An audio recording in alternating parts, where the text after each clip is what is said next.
Hey, deserving listeners, let's continue watching Married at First Sight. My name is Dr. Kirk Honda. I'm a therapist and a professor, and let's see if anything of interest comes out of my face as I watch this show. In the beginning of the week, I was very much unsure about this marriage.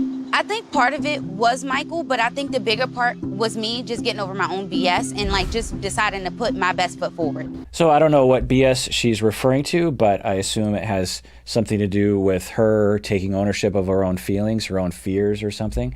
And so that's great that she's able to say, you know, it takes two to tango, and we both participated in the past conflicts. And so I'm willing to look at that as we move forward. That's a very good sign. I was kind of waiting for that from both of them, but particularly her, because he has at least given some lip service to taking responsibility. Whether or not he's doing so in his heart is hard to tell at this point, but we haven't heard that from Meka yet. So that's fantastic. I always have let out a breath. What do they say? I'm terrible with idioms. Let out a sigh of relief. That's what you say. I always let out a sigh of relief when I watch these shows and someone says something like that. I'm like, oh, okay, thank God. You have at least some dedication to self-awareness, which is great. Oh, what's that over there? You should go check that out. Cool. Looks like a shop. Let's see what they got. I will say that they don't seem to really be connecting. There's not a lot of eye contact or any eye contact from what we can tell. They're not really spontaneously talking to each other. There's a lot of possible reasons for this. One, they're on a reality TV show and there's cameras pointed at them. Two, there's some anxiety related to the past in terms of they basically almost got divorced. So I could see there some walking on eggshells around that. Or three, they have a harder time relating to each other. There's some past traumas that make it so that they feel anxious around each other, and it's harder for them to really let the other person in and be vulnerable and spontaneous. Yeah, I think from my standpoint, it's been, I mean, the fact that Mindy is so mature, when you have these talks and we have, you know, breakthrough moments and aha moments, like, the communication works. It's not like we're not hearing each other, we're not listening to each other. Like, those moments are definitely happening, but I've never been in a position where I've had to allow attraction to evolve or search for an attraction. I mean, Mindy's amazing and she's great to hang out with. So I've never been in a position where you kind of have to like engage and constantly put yourself out there to maybe see what kind of attraction is there. So that's kind of where it's at. So it's always really interesting to hear Zach's perspective. He has an interesting way of putting it. Essentially what I'm hearing him say is that he's not attracted to his wife, Mindy. But he also is saying that he's trying to work on being attracted to her. And it sounds like he has hope that he will be attracted to her down the line and have a spark or whatever it is, the words that we put to it. But the way that he describes it, I have to say, just for me, it's confusing to me. It sounds like Zach isn't attracted to Mindy, and I don't know if he can get past that. I know for myself, if I wasn't physically attracted to my significant other, there wouldn't be a significant other. I mean, right now we're establishing a friendship. We are friends, and that's kind of where we sit, versus just forcing intimacy, forcing anything outside of that, because it's not going to work, you know. Right. I mean, so searching for attraction is kind of where it's at, which is an interesting position to be in because it's new for me. I wasn't quite understanding what Zach was getting at. Derek took the words out of my mouth, yeah. Now, I don't want to pile on Zach and say he's a terrible person. That's all I'm saying, is that he talks in kind of a confusing way. Maybe he thinks in a confusing way. Doesn't make any sense. He is confusing as Right, yeah, I kind of agree with that. Clean up after yourself. Like, just be a decent human being, you know? Like, I don't feel like I want to, like, keep cleaning up after you. You don't want to keep cleaning up after me. So, like, let's just both clean up after ourselves, and then we'll be good. Number two, most of the bed belongs to me, so you can have, like, your little corner. Okay, at first I was like, oh, great. Meka is being spontaneous. She's being playful. She's being open. It seems like it's from the heart. This is great. And then she says, most of the bed is for me and you can have your little corner. Like, how does that work? And I don't want to, you know, harp on you too much and give you too much of a tough time, but it just, especially being around the other couples and seeing, like, you're obviously a really smart, intelligent guy. And everybody else is wearing their rings. So it hurt my feelings. It really. They keep saying, or she keeps saying, that he's a really smart, intelligent guy. we haven't seen that. Maybe he is super intelligent. I don't know. When people talk in confusing ways, it doesn't lend itself to a conclusion of intelligence. I just wonder where that comes from. If that comes from more of her schema, where she is in a tension between feeling like the ugly duckling and other people are beautiful and smarter and more wonderful, and she's upset about that. That seems to be kind of a repetition compulsion that she might be getting into. Again, just speculation. I have no idea. I understand.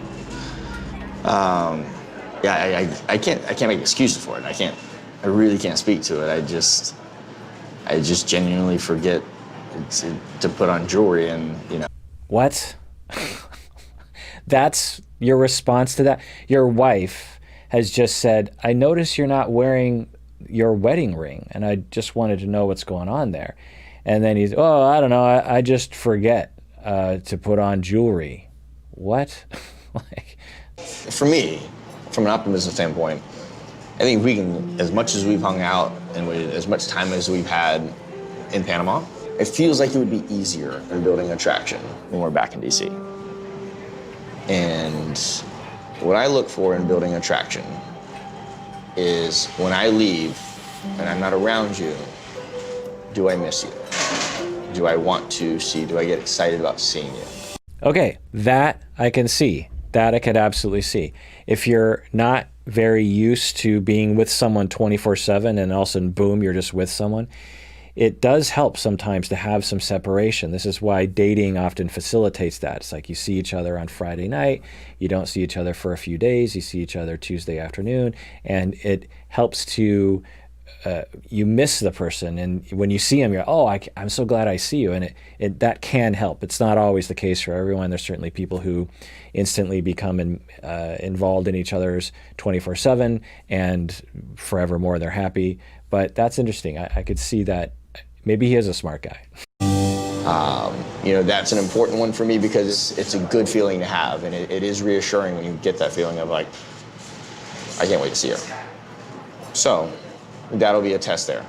Of course, by implication, what he's saying is, I'm tired of you and I'm sick of you and I can't wait to get away from you, which I'm guessing, given her face, she is receiving, which a smart person, or at least an emotionally smart person, would realize that's what's happening inside of her and try to take care of her in this moment. I'm guessing what's going to happen with her right now is she's going to go into that space where she feels, I think she goes from two modes where she feels like it's hard for me to know, but based on the little behaviors we've seen, she seems to come across like she believes she's an ugly duckling. Someone must have made her feel that way in the past, is my guess. And so she can joke around about it. So she goes from a mode of joking around about it, like, I'm sweaty, or I'm the gross person. And, she makes jokes.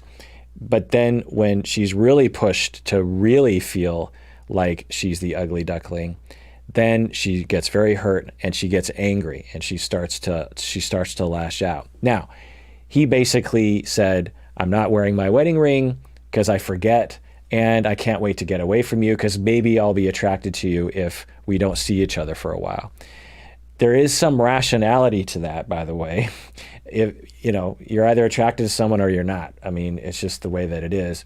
And so he's looking for answers and it's a viable experiment. However, taking care of her feelings would be good in this moment. But there might be some inherent hurt that just is going to happen because he doesn't want to lie. He said that. And it's just inherently hurtful to have married someone, to be shoved together by a reality TV show to marry someone who isn't attracted to you. That's incredibly hurtful. I can't imagine how much with all the cameras. So anyway, well, let's see how she deals with this.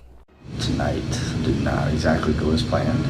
Part of me thinks it shouldn't be this hard. It's not supposed to start off this way. There's supposed to be something there, something available for you to cling on to. And we've had nothing but challenges this whole time. I don't know what's next. I genuinely don't know what to do. Hello, is this Dr. Viviana? Yes, it is. Is it Mindy? Yes, hi, how are you? What's going on? This is the last night here on the honeymoon, and I have been Wait, is this the marriage and family therapist that she's calling? this is fantastic. They're actually involving the actual professionals. This is great. Struggling really, really, really hard with Zach. I don't know why he wanted to do this because I really don't. He gets nervous with the words, the terminology, husband, wife, marriage. That it literally, honeymoon, it makes him nervous. I used the word husband and I said it kind of in a flirty kind of way, I guess I would say. I'm like, oh, so you're my husband now, like something like that. And he said, you don't have to use the words husband. We just got married. You know, we don't know each other. Husband, wife, honeymoon. We don't have to use those words.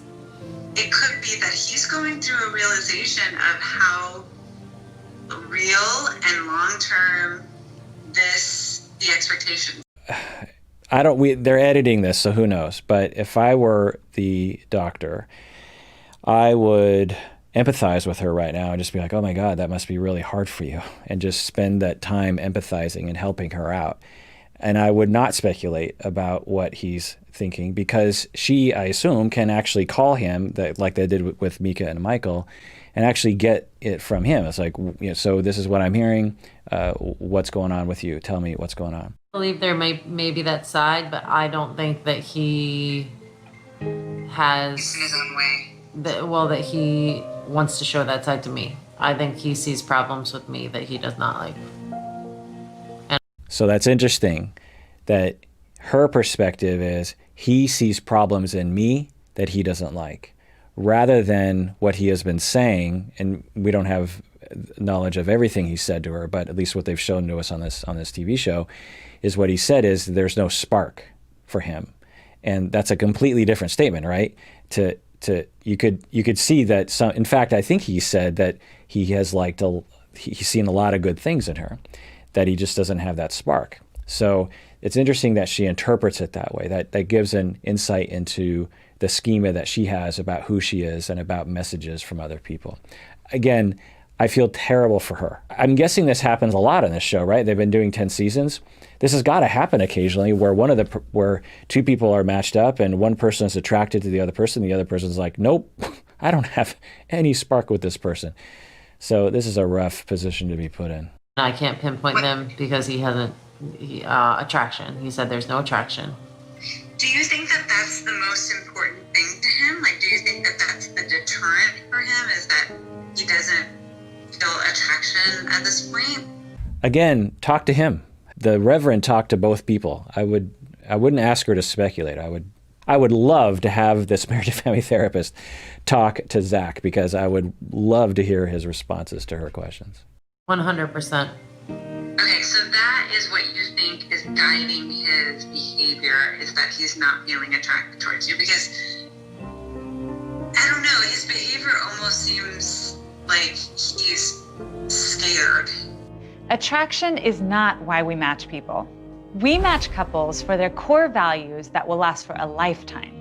That is not science-based. You need both. You need both attraction and values. Both of those have to be present. Research shows that when two people consider each other to be physically attractive, they're attracted to each other and they sustain their relationship. And when you share values. So for her to say that we're not interested in physical attraction, we're only interested in values, is completely ignoring the science and common sense, right? Now, I will say, before I get a ton of comments that I'm guessing will happen, that can people fall in love who aren't physically attracted to each other? Absolutely. Happens. Love is magical. Love overcomes everything, right? And the other thing I'll say is lots of people get married for other reasons. Like they get married not for romance or physical attraction, but because they want to build a family together, they want to be a team together. And so there's lots of different reasons why people get married. So there are plenty of people who aren't physically attracted to each other and have wonderful marriage. There's plenty of people who don't share values and have wonderful marriage, but on average, most people do. So I just want to be clear about that.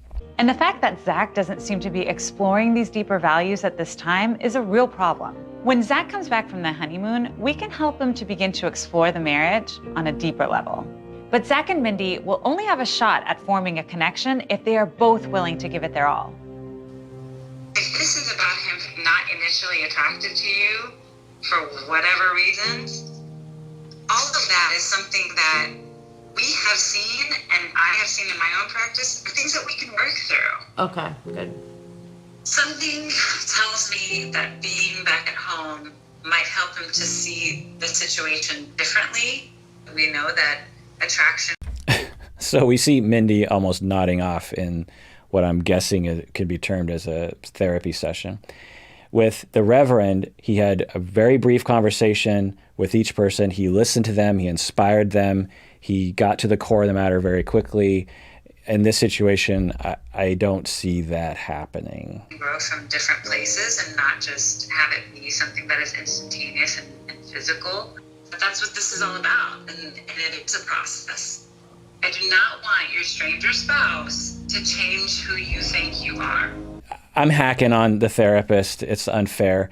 I've been on shows like this before, or not shows exactly like this, of course, but I've been on shows before, and they will always, I'll do stuff for like a long period of time, and they'll take literally 1% of the entire thing and then show that on TV. And when I see it, I'm like, oh, you chose to show that clip? I mean, there were all these other great moments. So maybe that's what's happening to her. So, just take everything I'm saying with that in mind. I'm nervous about what to expect next. Do you feel like you made mistakes doing this? All this is just such a risk in general. It's a huge risk, and it is easy to say it was a mistake going into it. And I think because we both have pictures of how you want things to go, but. So it was a great question that Mindy asked, very to the point, but he's basically saying through lots of words, yes, I am a little bit regretful of doing this. All right, well, that does it for that episode of Psychology in Seattle, in which we watch Married at First Sight. Thanks for joining me, and please take care of yourself and take care of others, because we all deserve it. We really, really do.